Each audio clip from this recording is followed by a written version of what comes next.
Hello once again, time for the Silver Bullets podcast. I am Michael Citro. And I'm Chip Minnich. Chip, welcome to Hate Week. Well, thank you. Absolutely.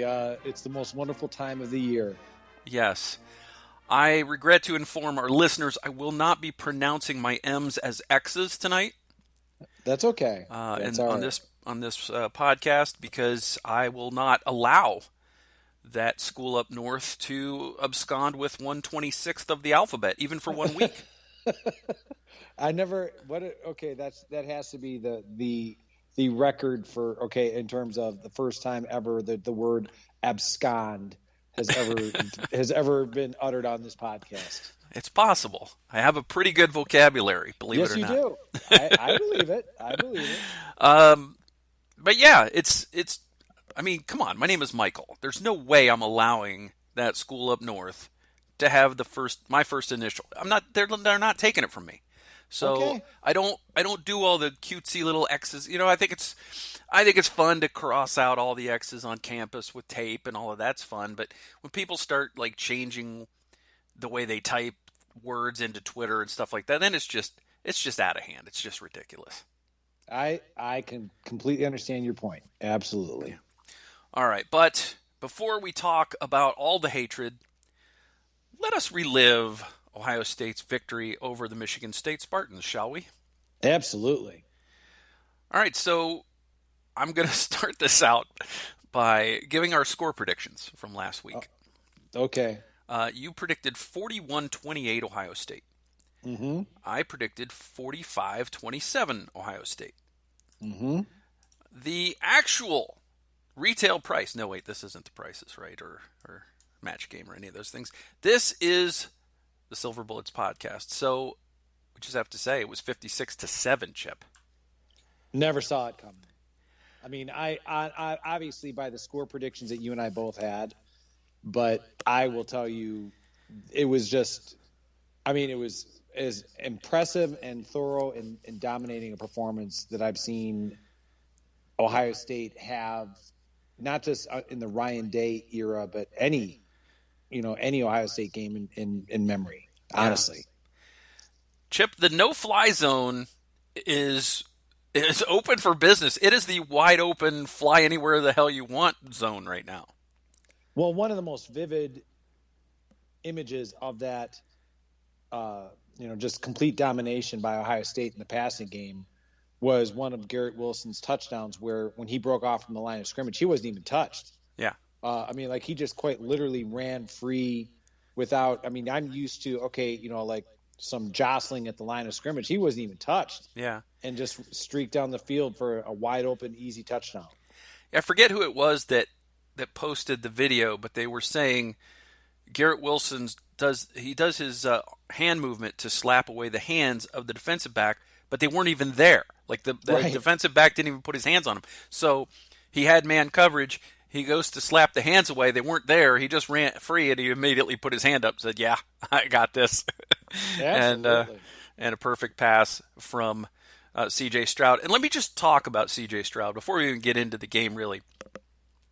C.J. Stroud, Chip, oh my goodness. 32 of 35, no interceptions, 432 yards, 6 touchdowns. He was sacked twice, but he threw 3 incompletions. Two of them were in his receiver's hands, and one of them was a mix-up between 2 receivers that were in the same area, and it looked like if Garrett Wilson hadn't pulled up, he could have caught it. So he really threw 35 out of 35 that could have been caught. Let's take it another. I'm not disagreeing with you, by the way. Let's take it another way. What you just said. Okay, 32 of 35 with, the 3 incompletions, duly noted. Okay, he had double the touchdowns to incompletions. Yeah. Yeah. Think about that. How uncanny is that? He tied the school record for touchdowns in a game in the first half against the number 7 team in the country. Yes. Now everybody will now say Michigan State was never good. They were always a pretender. They will therefore denigrate Ohio State's win. Impressive, even if you're playing a MAC school a 56-7 is impressive. Georgia did play the equivalent of a MAC school and won by that same score. Yeah, I'll say this. I mean, the last person who could be critical of Michigan State, I'm gonna point the finger squarely at myself, considering I had predicted them to be last in the Big Ten East. Mm-hmm. I will say that if you had told me earlier in the year, when I thought that Michigan State was going to be the last place team in the Big Ten, this is the kind of final score outcome that I would have. You know what I mean? Yeah. Not the number 7 team in the country. Michigan State fans obviously have to be, very, disappointed with the end result. But, when you think about where the expectations were at the beginning of the season to where they currently are, and Michigan State, I have no idea in terms of how they're going to do, against Penn State this coming weekend, but they're still going to be playing in a New Year's Day bowl, as a result of everything that they have accomplished this year. Yeah, I don't think we need to go through the drive by drive for this game. It was 49. No. It was 49-0. Ohio State had scored 7 touchdowns before Michigan State got on the board. The game was well over, and then Master Teague added a touchdown late to make it 56-7. But Ohio State intimidated Mel Tucker into trying to engage in a track meet. There was really no Kenneth Walker after early in the game. He carried it 6 times for 25 yards. And he had success on a couple of those carries. He had like a couple 10, 11, 12-yard carries, and then a couple that he was stuffed at the line or behind the line. But they completely abandoned the Kenneth Walker III approach to this game very early on. They had to. It was watching it with several of my close friends from high school. We were all basically saying, this is not the game Michigan State thought that they were going to have. Now, granted, last week we said, all right, that Michigan State secondary was going to be ripe for plunder, but we never thought it was going to be this thorough and dominating.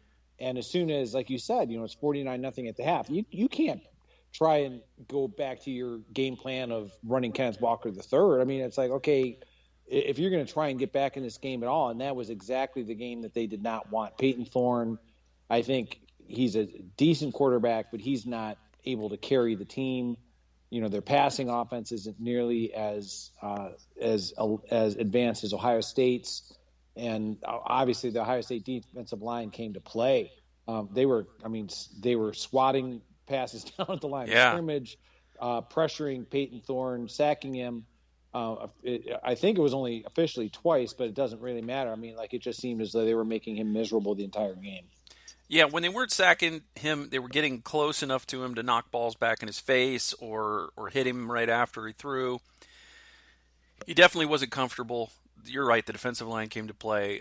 Really dominating game from Ohio State in every respect. We talked last week about how Michigan State was rated 130th in passing yards per game on the defensive side. So you knew they were going to give up yards. But Michigan State's scoring defense wasn't ranked low in the country. It was still ranked pretty decent. So it was surprising that Ohio State had that level of success. And we also talked about the fact that they give up a lot of yards, but they also make some plays. They make some negative plays. They get sacks. They weren't able to do that until the second half. And by then it was over. It was just all the horses were out of the barn. Yeah. Again, I think Michigan State, going back to it, the fact that they had such a surprisingly good season up until this past Saturday. Obviously, they were, beaten, by Purdue. But nobody thought Ohio State was going to be as dominant as they were this past Saturday. Yeah. So Chris Olave got the scoring going early from 23 yards out. He tied David Boston's record. He later broke that record on a 43-yard touchdown pass. We talked about Garrett Wilson going 77 yards for the second touchdown. So it was Olave, Wilson, Olave. Then Julian Fleming got in on the action. I love the nickname Earth, Wind, and Fire for these 3 starting receivers. Love it.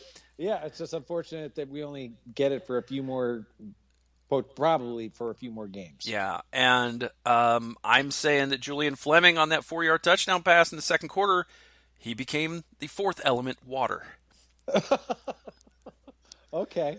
It was really nice of Earth, Wind, and Fire to allow him to have a touchdown.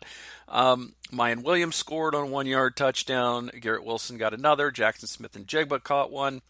Then Michigan State finally gets on the board, and basically in garbage time, really.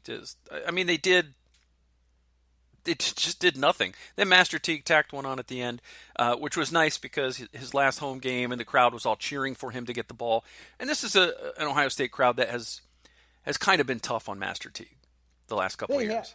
They have been. I mean, we've talked about Master Teague, in terms of his limitations. When you compare him to, he has very good speed, but in comparison to Travion Henderson, it doesn't seem, to be in the same category. He has power, but it's not nearly, it seems as though, the other backs have supplanted a Mayan Williams, for example, in terms of the power. I think, like you said, the fans have became, I think the expectations of Master Teague when he was a freshman, they thought, okay, he's going to step right in for J.K. Dobbins and be just as dominant, and that never materialized. But like you said, I think it was nice that they were chanting for him to score a touchdown in what probably was his last game at home for the Ohio State Buckeyes. Yeah, it was really nice. We talked a little bit about him. We all kind of expected when he was a freshman and he was getting tons of yards in garbage time against worn down defenses. We thought, this guy's got a bright future. It didn't really work out that way as it turned out. He always seemed to be second or third best the next couple of years. Trey Sermon obviously came in and did a great job last year, and then this year, Travion Henderson supplanted him, and you can't really fault the coaching staff on that. And I don't think there's anything necessarily wrong with Master Teague in terms of what he can do. It's just that he doesn't have the complete skill set, and I don't know if that means he becomes a fullback at the next level or maybe just a short yardage back. I don't know how he how he develops or if he even has a future in the NFL.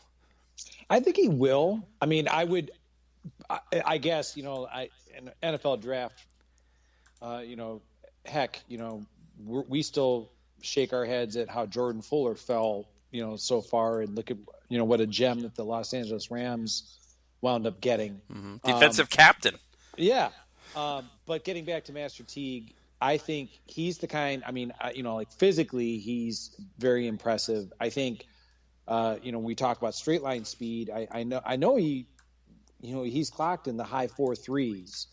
For a guy that size, he's a very capable blocker. He's a decent receiver out of the backfield.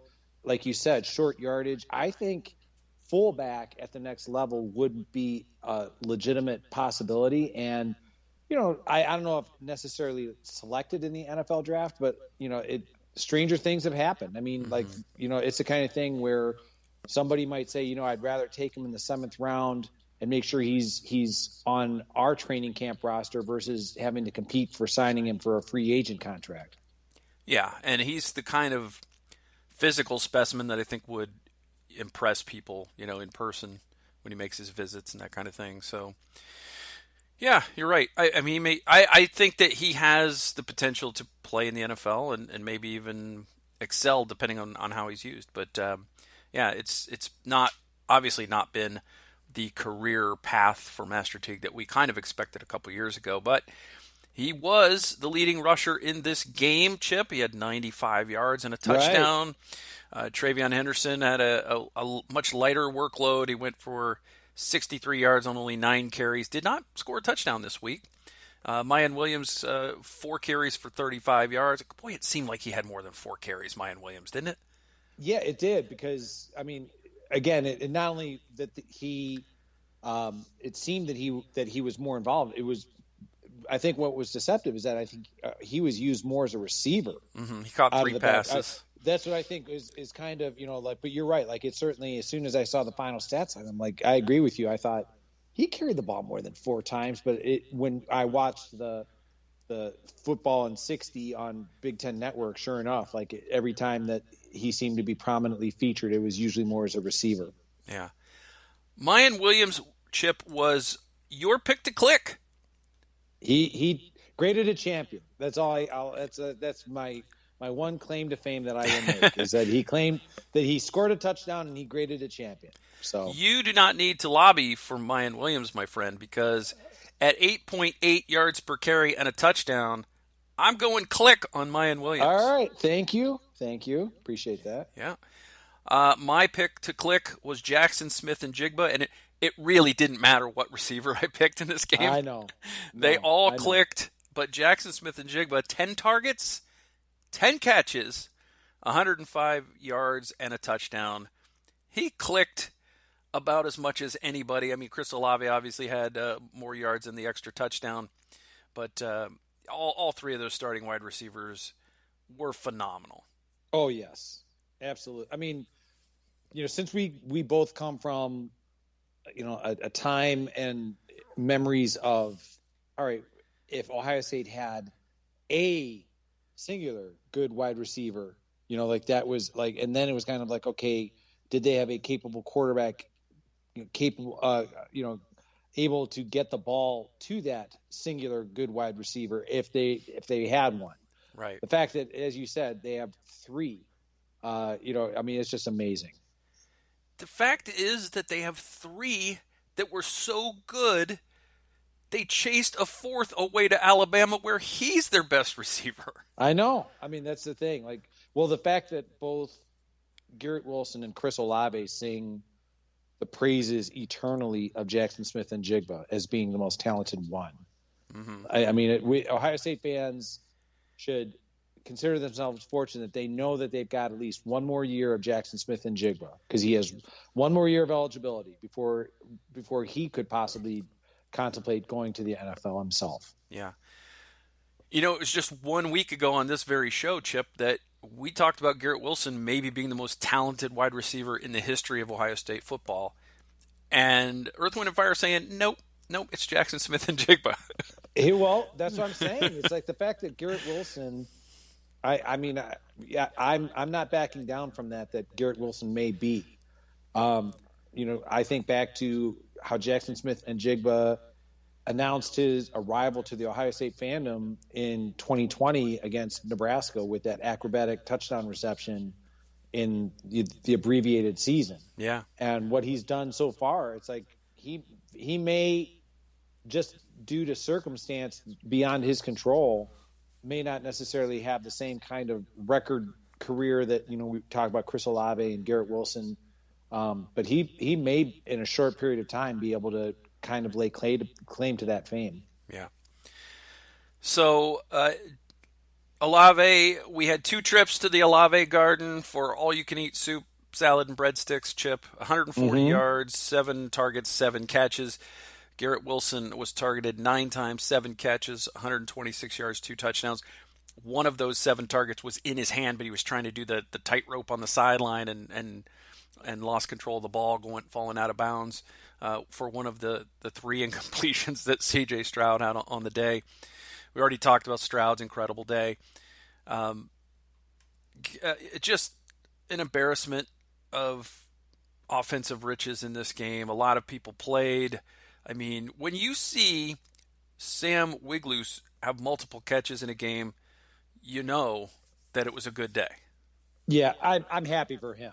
Yeah. Simply because, it's one of these things where, as I said earlier, I was with several friends, and not to, it's nothing against Sam Wiglusz, but as soon as he caught, my friends were like, who's that? And I said, he's a backup, a walk on.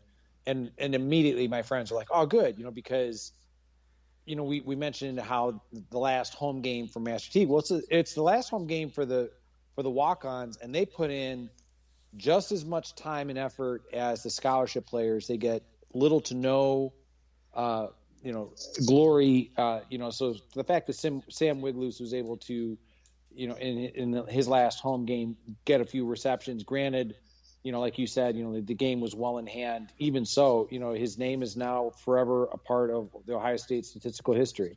Yeah. Defensively, you had Ronnie Hickman. I had Steele Chambers. They both ended up with 3 tackles. Hickman also forced a fumble.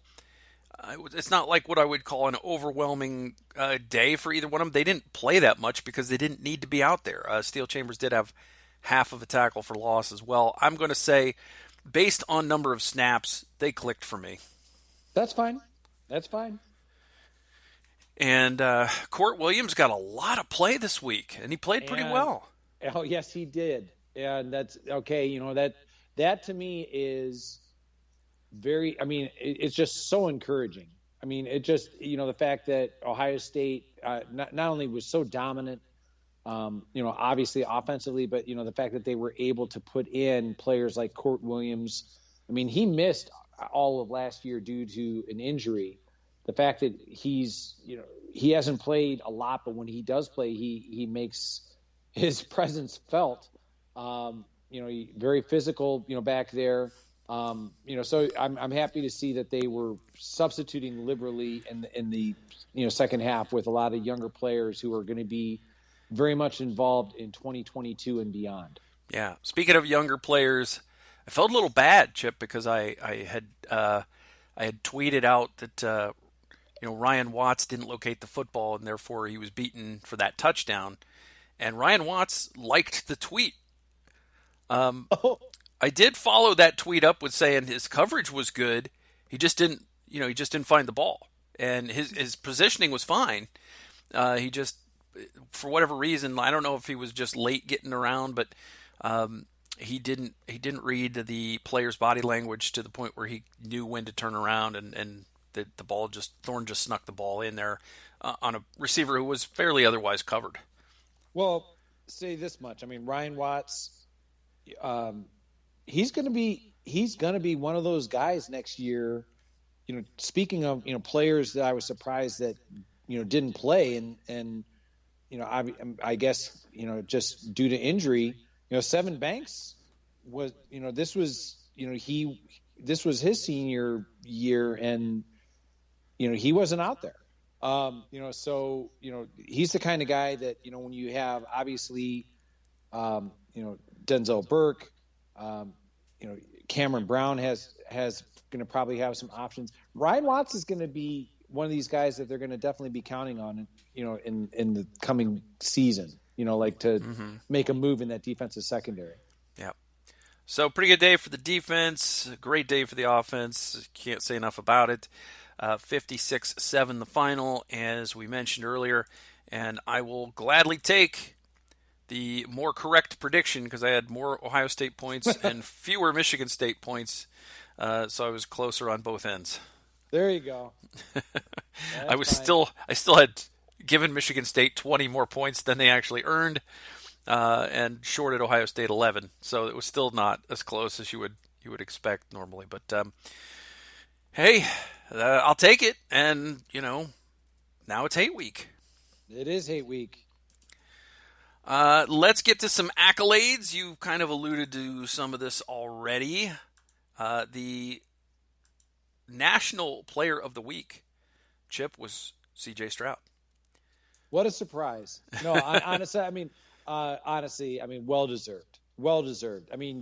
When you think about the fact that how he started off, when on the road at Minnesota. All the people who were unhappy with him against Oregon, had kind of an okay game against Tulsa, then sat out, because of the lingering issues with the shoulder. Mm-hmm. He's really, we always joke about it, but it's true. Like, the season flies by, but the maturation process that he has shown over this season has truly been remarkable. So I'm really happy for him. Yeah. In addition to being the Walter Camp National Offensive Player of the Week, it should be no surprise that he was Big Ten Offensive Player of the Week and Freshman of the Week for the 7th time. And it should be even less surprising that he was an Offensive Player of the Game for Ohio State, along with Chris Olave. And this is a good time to sort of go into the champions, those who graded out as champions. A season-high 33 champions, Chip. Well, I think, they were probably trying to make up for the last year, like last week, like the dearth of champions. I think they were, probably thinking, okay, last home game of the year, let's try and make up for it. But yeah, I mean, it was pretty dominant. I mean, in every sense of the word. Yeah. In addition to CJ and Chris Olave, there was Travion Henderson, Mayan Williams, Master Teague, Jackson Smith-Njigba, Garrett Wilson, Julian Fleming, Marvin Harrison Jr., Cade Stover, Mitch Rossi, Jeremy Ruckert, the entire first team offensive line, except for Nicholas Petit-Frere, earned champion status. So that's Whippler, Munford, Matthew Jones, Paris Johnson Jr., and DeJuan Jones. Defensively, the defensive line was collectively named the player of the game for Ohio State. Zach Harrison, Tyreek Smith, Haskell Garrett, Tyleik Williams, Teron Vincent, and Javonte Jean-Baptiste were all champions. Denzel Burke, Cameron Brown, Court Williams, Ronnie Hickman, Bryson Shaw, Lathan Ransom, Marcus Williamson, Tommy Eichenberger, and Steele Chambers, all champions. So there you go. Both of our guys, our picks to click, were both champions. And on special teams, Demario Mccall was the lone special teams champion, and he was special teams player of the game.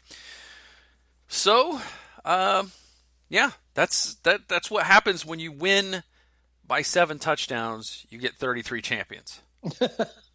Yeah, I mean, you mentioned Demario Mccall. There's another guy that, his career never really turned out the way that I think a lot of people, I'm just speaking from the perspective of somebody who saw him play in high school, and, like it never really turned out at running back. And then this year, I'm grateful that he took the opportunity to convert to defensive back. Playing time has been, primarily on special teams, as you just duly noted, but happy to see that he stuck it out and is being rewarded for his efforts. Yeah. So I would say Ohio State has canceled the Kenneth Walker III Heisman parade.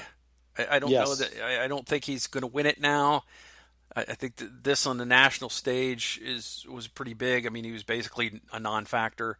Like I said, he had 2 runs where he kind of flashed a little bit, but then after that, other than that, it wasn't a factor at all. He didn't even play for most of the game because it was over. So it looks like it's Bryce Young and CJ Stroud in a neck-and-neck race primarily. Stroud, I think, has taken like the Vegas odds, a few percentage points lead but I don't put any stock in that because he doesn't have the word Alabama after his name. Well, I mean, we'll see. I mean, it's all going to be dependent on what happens this week. Sure. As well as, possibly, the first weekend in December. Hopefully Ohio State is there in Indianapolis, because I think, the opportunities to present yourself, in the bigger games, when it comes to Bryce Young, Alabama, even though they have not been nearly as dominant as most people have grown accustomed to, he's going to still have an opportunity to perform against Georgia in the SEC championship game. So those are the kind of things that CJ Stroud will need to do to keep pace in terms of the Heisman candidacy talk. Right. And if CJ does manage to win it, he will have to earn it because he'll be playing 2 of the best defenses in the country the next 2 weeks, assuming if they get by Michigan and go to the Big Ten championship game, they will most likely be playing Wisconsin. Yeah, I mean it's certainly looking that way. So, yeah, it will all be figured out in the next couple of weeks. I did see, I think it was Brady Quinn that had a tweet about, what would Bryce Young's numbers be like if he had 3 Ohio State receivers instead of 1? And I was like, well, so that's a pretty big slam on the other Alabama receivers, I think. Oh, yeah, but I mean, it's like nobody seemed to have these kind of issues in previous Heisman quarterback candidacies, when it came to, for example, when, Kyler Murray was at Oklahoma, or, any of the other, it just seems as though that there's just kind of like okay, well, like you're going to penalize CJ Stroud for being surrounded by talent. I mean, like other Heisman winners at quarterback have also been surrounded by talent. I mean, come on, you got to, you got to be equal there. Yeah, I mean, every Alabama player that's won it has been surrounded by an incredible amount of talent. But I think they did a good job of showing why C.J. Stroud is as effective as he is during the broadcast. I don't know if you remember this breakdown, but they kept showing where C.J. was looking and then where he delivered the ball. And so, yeah, his receivers are getting wide open and they're taking it to the house from wherever he gets it to them. But they're that open because he's looking off defensive backs to get them open. Right. Or at least in part. Yeah. Yeah. He like I said, the maturation process has been remarkable. Yeah. Just really great instincts. He's doing a good job of moving the safeties, moving, guys in the zone away from where he actually wants to go. And then he's delivering it quickly and on time and accurately and in step. And that's why he's as successful as he is. And I will say this, Bryce Young got a touchdown pass he didn't deserve on Saturday because Jameson Williams did not catch that ball, Chip. I'll take your word for it. That was not the game that I was watching, so I'll take your word for it. Yeah, late in the game, Alabama went up 2 touchdowns on Arkansas on a very dubious play where Jameson Williams got credit for the catch, but basically what happened was it hit him kind of at the back of the end zone. He went to ground. He just did not have control of it, and the ball hits the stripe on the end line, and he lays there, and the ref's looking at him like, give me the ball, and he's looking back at the ref, and the ref's looking at him, and it was like an uncomfortable couple of seconds. And then finally the ref like throws his hands up in a touchdown signal, as if the whole time Jameson's saying, hey, signal touchdown, I'll give you the ball. It was, and I'm not saying that's what happened. It was funny because it kind of presented itself that way. They did go to a lengthy review and determined that the call on the field would stand because it was initially called a touchdown. It was a garbage call, and Arkansas lost by a touchdown. And right there and then, you could have also ended Bryce Young's Heisman race and also Alabama's college football playoff race. Okay, like I said, that was not the game I was watching. I was watching Nebraska lose again to Wisconsin at that point. Yeah. So I watched part of that as well, and then I was flipping. I was flipping a little because that's what I do. I understand. All right, Chip, we will have to talk about the game. We've got we'll break down what we think is gonna happen. We'll give our picks to click, our score predictions. We're also gonna take our weekly trip through the Big Ten. I'm gonna do all of that right after this.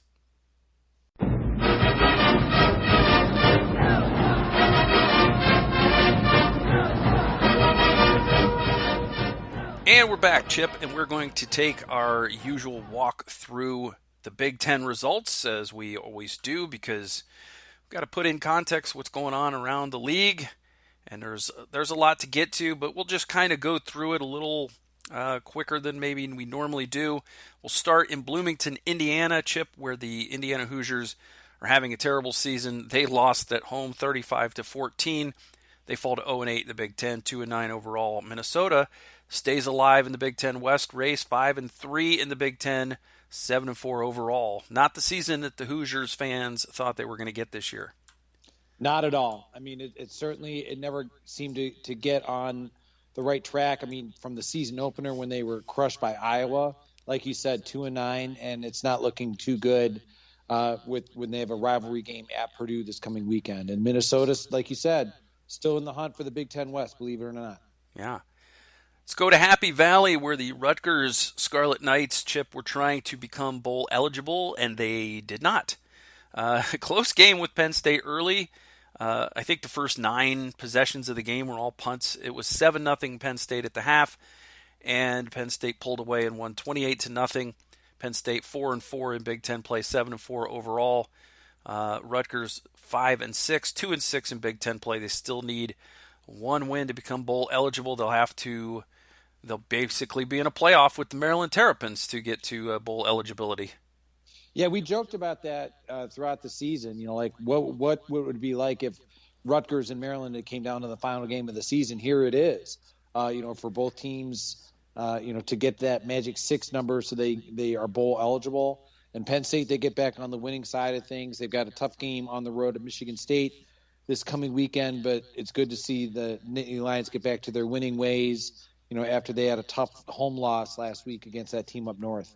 Yeah, we speculated that Sean Clifford may have not been totally healthy in that Michigan game, and Christian Veilleux was the guy for Penn State this week, 15 of 24, 235 yards, and 3 touchdowns. And that, again, this offseason, if I'm a Penn State fan, the fact that, Sean Clifford, like we speculated, wasn't 100%, that James Franklin and that staff did not do a better job of getting, I don't care, Christian Veilleux, Taquan Roberson, either one of them better prepared, for that midseason swoon that really cost Penn State dearly in the Big Ten East race. Indeed. Let's go to Evanston, Illinois, where the Purdue Boilermakers, of course, after such a strong showing against Ohio State, we're going to go in there and light up the scoreboard. But nope, just a 32-14 win over a really pedestrian Northwestern team. They're 1-7 in Big Ten play, 3-8 overall. Purdue still alive as well, 5-3 in Big Ten play, 7-4 overall. And the West is, as we say, wild. Yeah, Penn State. Yeah, Purdue. It was good to see them rebound after the dominating loss to Ohio State. Like you said, Northwestern pedestrian's a pretty good, accurate adjective. A very difficult season for them. They've got a lot of work to do and figure out in every shape. Regardless of whether we're talking offense, defense, special teams, a lot of things they have to work on to fix for 2022. Mm-hmm. The Iowa Hawkeyes hosted the Fighting Birds of Illinois, and the Hawkeyes struggled for quite some time in this game. Came away with a 10-point win at home, 33-23. It was 10-7 Illinois after the first quarter, 17-13 Iowa at halftime, and 20-16 Iowa after 3 quarters. But the Hawkeyes finally able to get some distance and stay alive in that Big Ten West race as well. They're 6-2 in the Big Ten, 9-2 overall. Illinois is 4-7. They can't get to bowl eligibility. They are 3-5 in Big Ten play, but I think still a nice building block season for Barrett, Bielema, and the Illini. Easily, yeah. Bielema, it definitely has Illinois far more competitive than they were in previous years, and you can only, based on, with recruiting, I know that he has made a concerted effort to be much more aggressive in trying to keep the homegrown talent in Illinois home to play for the Fighting Illini. As far as Iowa, like you said, they're still there's still a possibility that they could win that wide open Big Ten West. Yeah. And what Iowa needs is a stumble from Wisconsin, and Wisconsin came very close to doing just that at home against Nebraska. The Scott Frost-led Cornhuskers again come up short, Chip. This was a 14-all game at the half. Wisconsin took a lead after 3 quarters. They ended up with a 1-touchdown advantage, but Nebraska had a chance to tie, and I have to tell you, Scott Frost should storm the Big Ten offices after that lack of a pass interference call on the most obvious of all pass interferences on the late Nebraska 4th down play. They should have been lining up with a 1st and goal. I agree with you. I was watching that game. Scott Frost certainly was. He was quite livid, understandably, on the sideline. To add insult to injury, from what I understand, as of today, Adrian Martinez is not going to be playing in the season finale at home against Iowa on Black Friday. But give credit, moral victories are, meaningless for Nebraska. I mean, like you said, they certainly played Wisconsin very well, considering their offensive coaching staff had been fired, previously, but they gave Wisconsin everything they could possibly handle. Like Wisconsin, they are in the driver's seat, but by no means are they guaranteed, to be heading to Indianapolis. They've got a tough game on the road at Minnesota this coming weekend. Well, whatever they did to the offense against that number 1 ranked defense, it was not bad. 35-28 was the final, so you score 28 points on a Wisconsin defense that was leading the nation in scoring defense. Adrian Martinez threw for 351 yards in this game. We all know that Adrian Martinez is sometimes maybe not the most prolific quarterback, but he's been good at getting yardage, and sometimes he just doesn't make enough plays. And in this one, he nearly made enough plays. He put the ball where it needed to be on that 4th down play, and just didn't get the call that they should have gotten. So Nebraska 3-8, 1-7 in the Big Ten, best 3-8 team in the country. Easily. Wisconsin 8-3, 6-2 in the Big Ten. All they got to do is win in their rivalry game, and they are in the Big Ten championship game yet again. And this is a Wisconsin team we didn't think we'd be saying that about at the beginning of the year, the way they started the season. No, they rebounded very, very well. Again, it's the kind of thing where it seemed like they rediscovered, we actually kind of gained a reputation for running the ball well, playing very sound fundamental defense instead of trying to throw the ball. I think that, they figured out what works for Graham Mertz and what does not, and it certainly seems to be falling into place at just the right time for Wisconsin. Yeah. And that takes us to that team up north and the Maryland Terrapins. And this game was at Maryland, and Michigan had no problem with Maryland. 59-18 the final. Maryland is 5-6, 2-6 in the Big Ten. Michigan 10-1, 7-1 in the Big Ten. So a lot to play for in the game this weekend. But Maryland, really, they kind of breezed through the first third of their schedule, and then they hit the buzzsaw with Iowa, Ohio State, Minnesota, all beating them handily.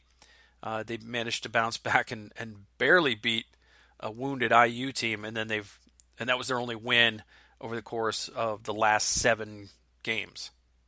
Yeah, like you said, they got out to a great start in their non-conference. I mean, we were just talking about the fact, I should say non-conference. They also they went on the road. I mean, now granted, they didn't win by much, but they did beat Illinois. Mm-hmm. So they, like you said, and very aptly put, ran into that buzzsaw, with Iowa, at Ohio State, at Minnesota, which pretty much kind of got them on the losing track. So we mentioned it earlier. This coming week at Rutgers is going to be crucial for either Maryland or Rutgers to gain bowl eligibility. And like you said, that team up north, they certainly did not have any problem whatsoever, even being on the road at Maryland, taking care of them easily.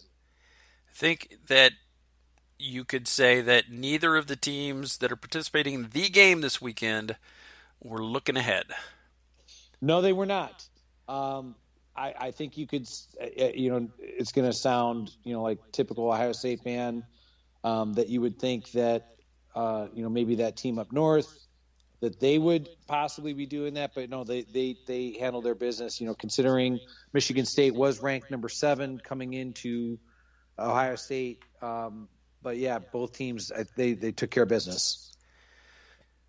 All right, Chip, we have gotten through the Big Ten schedule once again, and it's the game.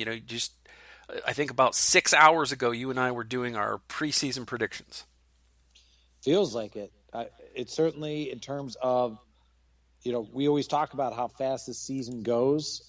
This was, this you always keep one eye on what the Wolverines are doing, in terms of, how they're playing, how they're looking. I would freely admit, based on everything that happened last year, all the rumors of, with Harbaugh and the contract being adjusted, and then the staff upheaval. I never anticipated them being as good as they are. Somebody pointed out that ever since the Big Ten went to divisions, that this actually, there've been close games, and obviously Ohio State's, been fortunate enough to come out on the winning end of those games. But this is the first time since they've gone to divisions that this game will truly determine the Big Ten East. Back in 2016 with the JT Barrett infamous fourth down call, Penn State was going to win the Big Ten East. So that was just more of, like the bitter rivalry. But this does determine the Big Ten East. Whoever wins this game gets to go to Indianapolis. Yeah, and Michigan had a couple of escapes this season. Obviously, Rutgers had a chance in that game to beat them. Nebraska had a chance to beat them, but they've managed to weather those storms. And honestly, Ohio State hasn't really dealt with a lot of that in the Big Ten. They've had some fairly close calls. The game at Nebraska ended up a 2-score game, but realistically, and Penn State was a little closer than anybody expected it to be. But really, I don't think there was ever too much. I was never too worried in those games, but I will bet Michigan fans were pretty worried in those games. Oh yeah, absolutely. Like you said, they definitely have had their fair share of adversity that Ohio State has not. Mm-hmm. So that is concerning. Like in the event that Ohio State, gets, in terms of when we start looking at, some of the things that would be, I guess you could say that the Buckeyes have to be, that they have to scheme and strategize for. How will they respond to adversity on the road? Because they haven't faced it. It's like, whereas the Wolverines are certainly much more battle tested than Ohio State in that regard. Yeah, but I think the Penn State game the first time that Michigan actually trailed this season? With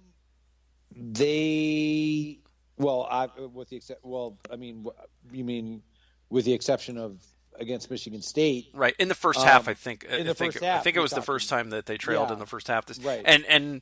And Sparty, obviously took the lead in the second half of that game. So, right, they haven't seen a ton of adversity. They've pretty much played from ahead, which plays right into their style of play. They're predicated on running the ball and playing good defense. Yes, which kind of leads me into when we talk strategy, like that's kind of what with Michigan State. Now, granted, I'm going to give credit to the Wolverines. I think that they have a better passing game than the Spartans. But like to your point, yeah, absolutely. Like this offense is designed to run the ball, to control the clock, to that base, like to kind of somewhere along the. I know that Jim Harbaugh said something about how they're going to channel Woody and Bo for this game. Like that's kind of the mindset, and there's nothing wrong with it. They don't get to channel Woody. They do not get to channel Woody. I'm going off of what he said. I'm not saying that he's gonna be able to do it. Mm-hmm. That's what he said. But I'm just saying that I think the strategy that they want is they want to play at a slower pace. They want to control the clock by running the ball. Which so far it's worked for them. How well it will work for them against an Ohio State offense that loves to score quickly and arguably from just about anywhere. Like if they'll be able to, sometimes it's easier said than done, that kind of a strategy. If they're not able to man ball their way past Ohio State this year, it's never going to happen. Well, I would agree with you. I think that the future is brighter for them than I would have anticipated, simply because, we were just talking about their dominating win against Maryland. Some of their top talent, Donovan Edwards had a good game, a freshman running back. I know that they're extremely high on J.J. McCarthy, who is the listed backup to Cade McNamara at quarterback, but he plays. I mean, like he definitely, there are certain times where he is in the game, just kind of, it's not that McNamara is hurt. I mean, like they will put McCarthy in at crucial or at least they have in crucial situations. Now, granted, that hurt them dramatically on the road at Michigan State, but I think that they're trying to get back to a style of offense that Jim Harbaugh believes will make them competitive. But by the same token, with their offensive coordinator Josh Gaddis, they're also trying to allow for, throwing the ball. They've got some decent wide receivers. They'll never ever be confused with what Ohio State's doing, though. Yeah. Well, we shall see. The tale of the tape is as follows. The Michigan Wolverines have the 15th ranked scoring offense in the country at 36.9 points per game. They're also 15th in rushing offense, 218.36 yards per game. Passing offense, just 71st, 229.5 yards per game. I think part of that is their success running the football. It means they don't have to throw it as much. They're successful throwing it because they can run, so they're efficient when they do throw the ball. Total offense, 24th in the country, 447.9 yards per game. And that's surprisingly entering the Michigan State game. Michigan State was ranked 24th in total offense. Yeah, I mean, they've improved dramatically from where they were last year. They're just not nearly to the point of the skepticism that I have is, okay, is that going to be enough for you to keep pace with Ohio State? Yeah, the main thing that it looks like to me, and I will admit I'm not Tony Gerdeman, I'm not dissecting their game film every week. I have seen at least parts of almost all of their games, and I've seen several of the full games. It looks like their offensive line is playing much better this year, and that seems to be the difference. And also, at times in the past couple of years, maybe their running backs weren't as good as advertised, and this year it seems that they've got a couple of good ones, and Corum had been banged up, but Hassan Haskins is a very difficult person to bring down, so typically if he gets 2 yards and he's got that head of steam coming out of the backfield, he's going to push you forward for 2 or 3 more yards, and then it sets a very makeable second and third downs, and that's where they have their success. If Ohio State is going to be successful in this game, they're going to have to stop some first down runs early, in the downs, and force Michigan to have further to go on third down. I agree. Yeah, I think a key part, you mentioned Blake Corum, but I definitely think that this offense, certainly in terms of staying on schedule, is going to be completely reliant upon Hassan Haskins. And I think the idea, a similar vein to what you said, what Gerd does in terms of breaking down, exactly what they do or how they do it. I've always said, regardless of whether we're talking Ohio State or any team, it's like, okay, if you can be at 2nd and 4, how much that just kind of opens up your playbook for, regardless of whether you want to run it. In the Wolverines case, they're more than likely going to want to run it again. But, okay, that opens up for play action passing and, Eric All at tight end. And Ohioan. Yeah, exactly. An Ohioan who is solely responsible for them beating Penn State. Yes. But I just think that if instead of 2nd and 4, to your point, let's say Hassan Haskins, now you're looking at 2nd and 8, 2nd and 9. which is kind of, like it's really dependent on the Ohio State defensive line against that improved Wolverine offensive line, clogging it up enough where Haskins, he's a good back, but he's not, he's more of that, that bull, he's more of the thunder in the, whereas Corum's more of the lightning. If you can have them behind the sticks at 2nd and 8, now you're putting the pressure on that passing game that's not nearly as advanced as we've been discussing.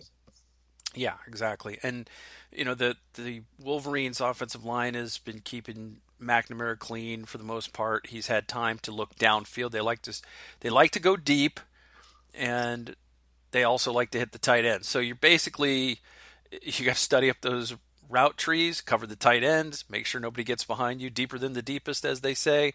It's hard to do when you keep the safeties cheating up to stop a guy like Haskins, but that's what Michigan wants to make you do. They want to make you come up so that they can get in behind you on those pass plays. Defensively, Michigan is rated 7th in the country in scoring defense, just 16.3 points per game allowed. Rushing defense is 31st, 128 yards, 128.36 yards per game. Passing defense, 8th in the country, 178 yards per game. And total defense, 10th, 306.7 yards per game. Basically, what Michigan does is they've got 2 really strong defensive ends, and most teams can't block them. And so that's why you can't throw the ball against them. They do have good defensive back play, but they don't have to cover very long because you can't protect your quarterback very long. So this is very imperative that DeJuan Jones and Nicholas Petit-Frere have good games against those 2 edge rushers to keep C.J. Stroud upright, to give him time to survey the field. And I think, as we've seen in the past, Ryan Day has found ways to get the ball to his playmakers. If he needs to use the intermediate game, he does that. If he needs to take shots down the field, he does that. If he needs to throw quick outs and hit wide receiver screens, he does that. There's different ways he can beat you. But the real important thing here is that Ohio State is going to need to run the ball against that Michigan zone, and that way they can soften it up a little bit. Yeah, Aiden Hutchinson and David Ojabu, the 2 defensive ends that you mentioned. Right. Like you said, this is the matchup right here. I mean, like you hit it right on the head. Nicholas Petit-Frere, DeJuan Jones. Okay, because I think Hutchinson, Ojabu, that they move around. I don't think it's that you can say like, oh, it'll always be like Hutchinson. Now that being said, we were rightfully so. We were crediting the maturation process of C.J. Stroud earlier, and we were saying in terms of, all right, where I agree with you. All right, it's going to be important that they not only give the offensive line gives Stroud plenty of time, but that he also, what we've talked about in previous things, is that that he's doesn't hesitate to hit your check down. I understand. Like I love to watch Chris Olave or streaking down the field. What? But something, I'll take the short outlet pass to Travion Henderson or Mayan Williams or to whoever. If Jeremy Ruckert, whatever. If it's positive yardage. And oh, by the way, if you get flushed out of the pocket, something that he did last week, not a ton, not that I'm asking him to do it a ton, but he did it a little against Michigan State last week, run for positive yardage, slide, like those kind of things. I think these are the kind of little things that, as you said, like you've got to not only be willing to continue running the ball, but making sound decisions, because he hasn't really faced 2 premier defensive ends like he's going to this coming Saturday in Ann Arbor. All right, so I'm gonna throw something out there, try it on for size, see if you like it. Okay. So against Indiana, Penn State, and Nebraska, there was a particular guy on the team that had 11 receptions, a couple touchdowns, who has only had 1 reception in the last 2 weeks. Did Ryan Day decide to play the long game and go away from Jeremy Ruckert for a few weeks? I don't know. I mean, it's very interesting. Could be.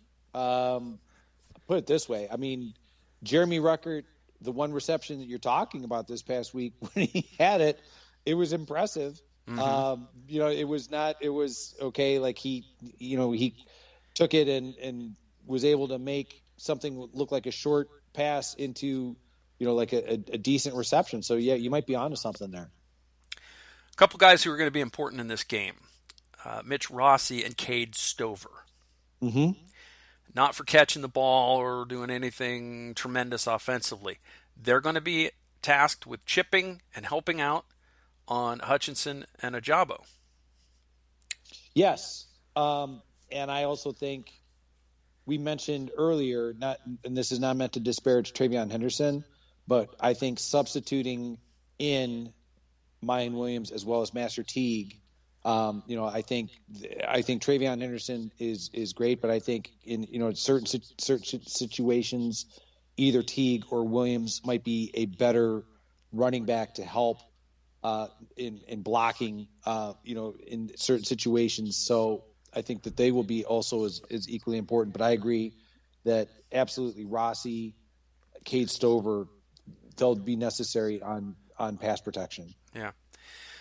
So one thing I got a kick out of was the mock cheer when C.J. Stroud tucked the ball and ran against Michigan State. And the reason I say that I got a chuckle out of that isn't because it's like, oh, it's funny. It's because it was a mistake. Right. C.J. Stroud had his running back. And if he'd flipped it out to Travion Henderson, it could have ended up being a touchdown rather than a few yards scramble. But I did get a kick out of the CJ better run the ball crowd. Sort of given the Bronx cheer to CJ for running it and on a play that he absolutely had a check down available to him. Yeah, I mean, and again, because Kirk Herbstreit kind of alluded to that during the broadcast. I'm merely advocating that when it comes to, sometimes you want to, if you can, again, I'll take that versus a sack. Or I'll take that versus an interception. Like the most glaring one was a couple weeks ago against Nebraska. Like that was the one where I was like, oh my gosh, like why didn't you just run? But yeah, I understand exactly where you're coming from. It's like, hey, if you can, get past the ball and get some positive yardage, great. But by the same token, if you're flush out of the pocket, scramble upfield, slide. If hopefully you can duck out of bounds, and I'll feel a lot better about that. Mm-hmm. All right, Chip. Well, it's the game, and we've got some picks to click to make. We've got some score predictions to make. So it's time to kind of figure out what we think is going to happen in this game.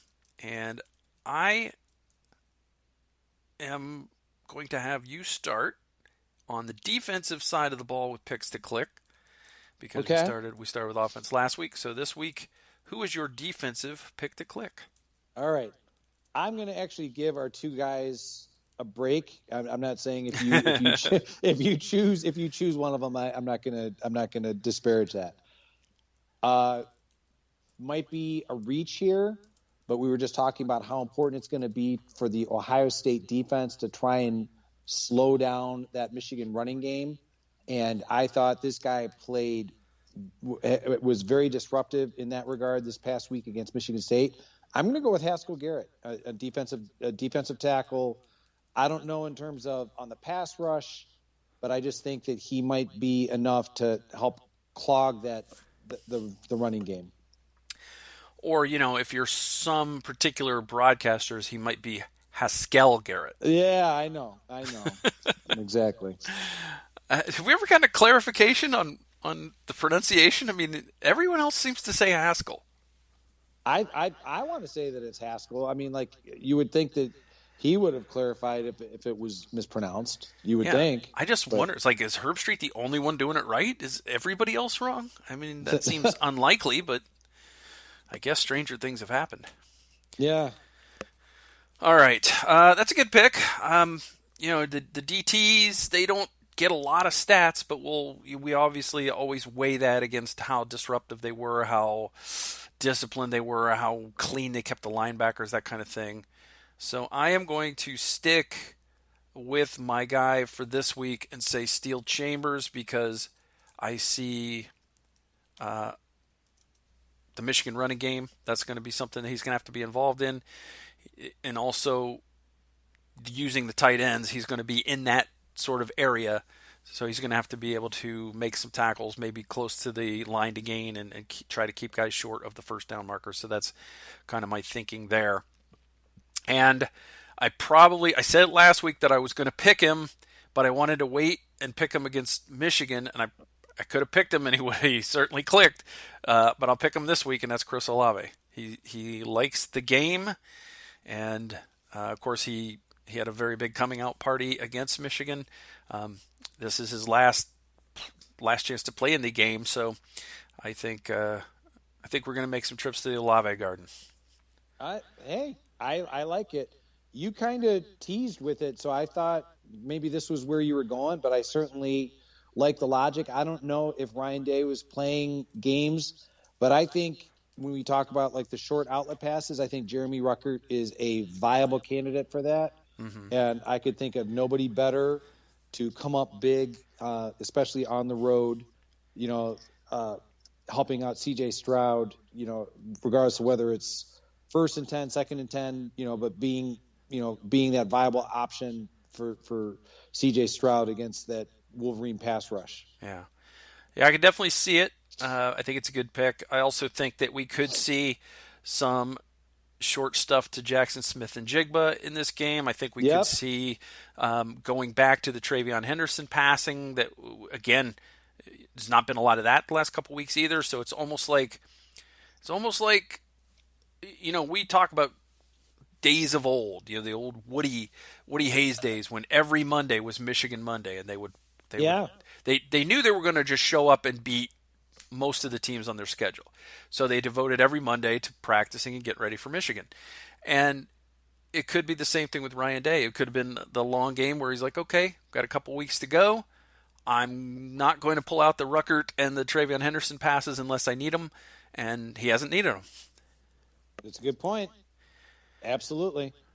But I could definitely see Travion leaking out and seeing some type of a wheel route from him in this game, or some intermediate passes, or maybe he chips on Hutchinson and then acts like he's going to stay in and block, and then he turns around and all of a sudden the other offensive linemen are out there in front of him, and he takes the pass behind the line of scrimmage and turns it into a big play, because really, literally, any time you get the ball in Travion Henderson's hands, it could be a touchdown.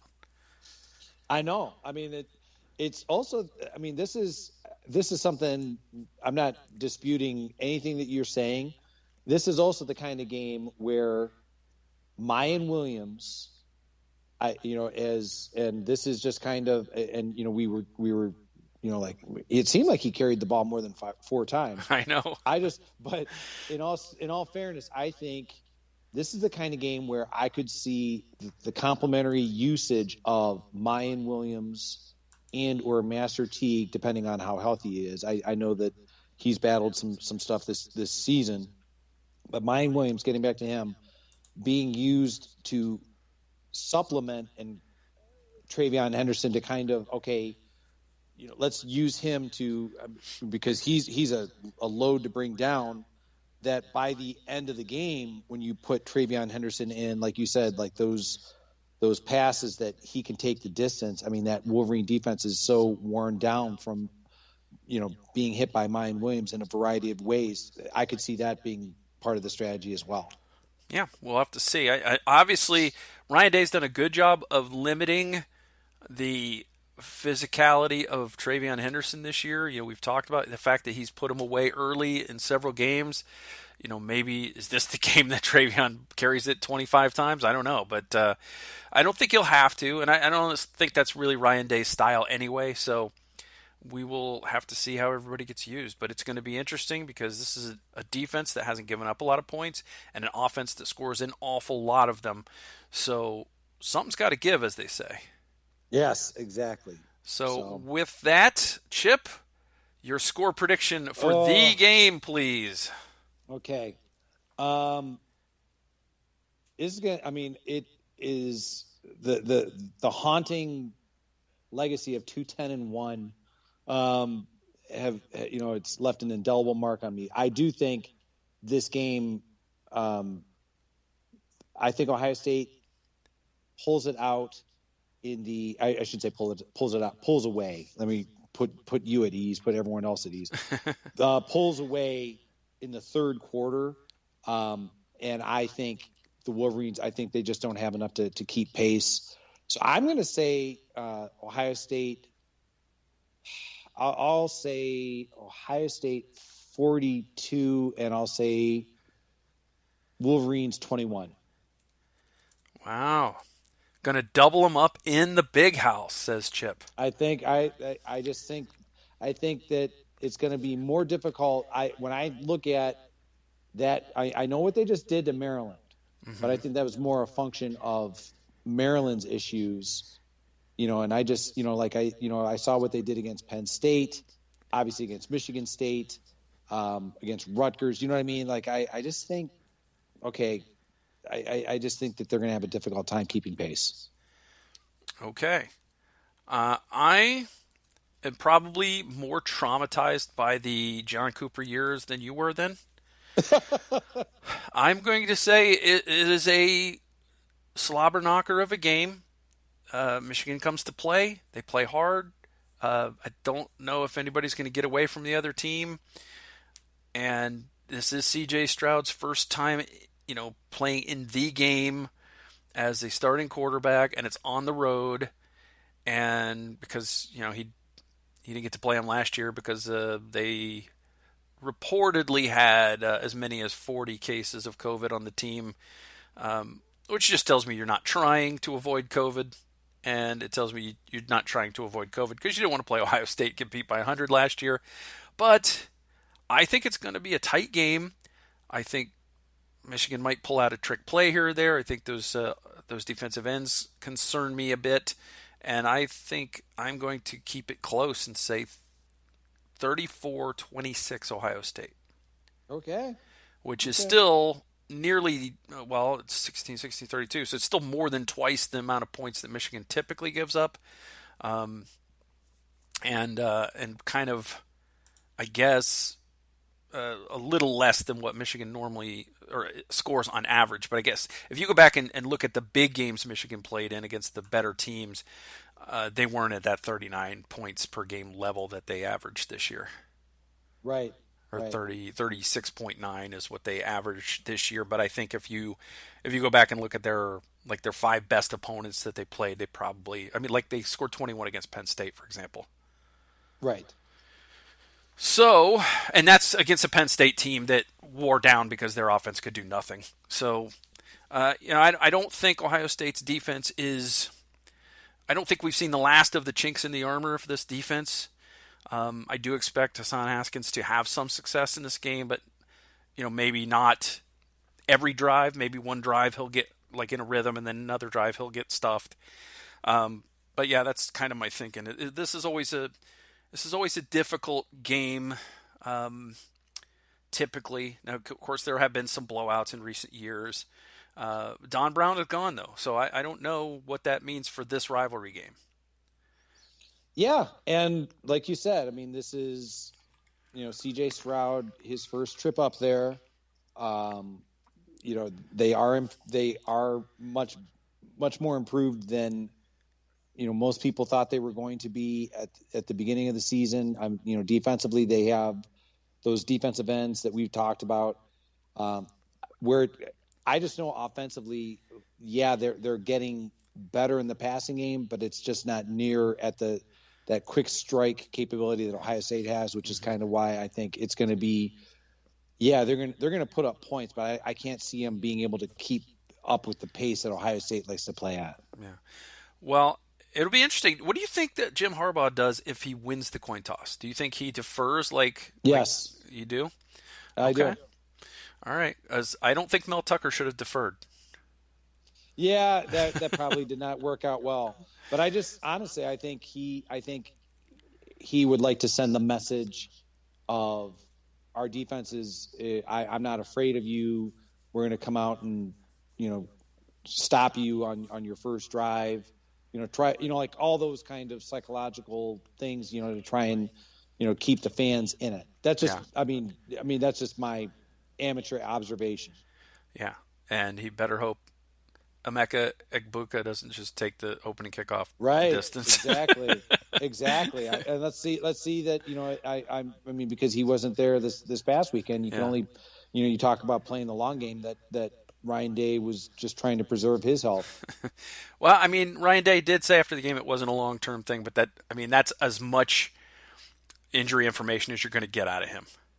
Right. It's like it's either long-term thing or not a long-term thing, and there's really no clarification on any of that. So, all right, well, our picks are out there for the world to hear, and we will have to see what transpires. I cannot believe this is our last regular season game already, but here we are at the game. We have to savor this week, even though we got to get through the holiday and everything before then. It is an interesting time, and this is what college football is all about. It's the greatest rivalry in sports.